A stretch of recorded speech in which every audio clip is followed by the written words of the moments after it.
নিজেদের ভূখণ্ড বাঁচানোই যেখানে কষ্টকর, তারা আবার আমাদের জায়গা দখল করতে চায়, তাও আবার একটা বিভাগ। দেখেন, তারা চায়না সেনাবাহিনী ভারতের ভিতরে ঢুকে, অরুণাচল প্রদেশে ঢুকে তারা নিজেদের জায়গা বলে তারা দাবি করে, সেখানে ক্যাম্প করে। পুরো সেনাবাহিনী সেখানে ঢুকে গেছে। এরা শুনছেন না, নিউজ হইতেছে এই কালকে বা পরশুদিন এই নিউজটা হয়েছে। আর এখানে তারা আমাদের পুরো একটা বিভাগ দখল করতে চায়, আর ওখানে তারা নিজেদের ভূখণ্ড বাঁচানোই তাদের, সেখানে দখল করা তো দূরের কথা, বাঁচানোই কষ্টকর। পাকিস্তান বর্ডারে যান, একই অবস্থা। তারা শুধু একমাত্র পারে কাদের কাছে, এই বাংলাদেশ সীমান্তে। কারণ এটা কিন্তু দোষ বাংলাদেশ আপনার বাহিনীর গুলোতে, মানে বিজিবি, এদেরকে দোষ দিবেন না, এদেরকে আসলে ওইভাবে রাখা হয়। দোষ হলো আমাদের সরকার, যেই সরকারই আসুক না কেন। এখন বিএনপি আছে বলে বিএনপি যে তা না, আওয়ামী লীগ ছিল, বিএনপির আগেও ছিল বা এখন আছে। এখন তো তারা আরও তাদের পেটের ভিতরে, অর্ধেক বাইরে অর্ধেক ভিতরে। তো এখন তো তারা আরও পারবে না। একটা বিভাগ কীভাবে তারা মোটামুটি তো দখলই বলা যায়, এখন শুধু আনুষ্ঠানিকভাবে নেওয়াটা বাকি। এটা কিভাবে নেবে? অনেকভাবে নেওয়ারই আছে।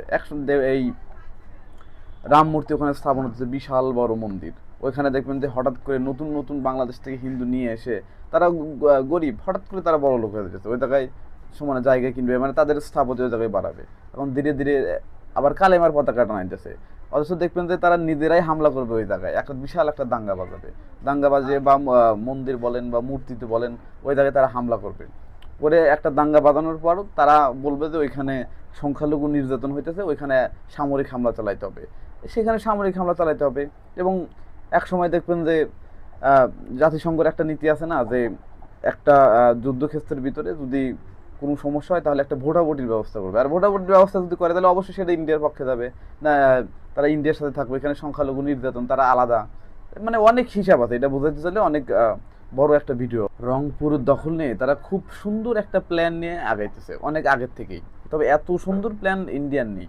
এই প্ল্যানটা মূলত ইসরায়েল, ইসরায়েল সরাসরি এই প্ল্যানে যুক্ত। তো এটা নিয়ে বড় একটা ভিডিও দেব বিস্তারিত।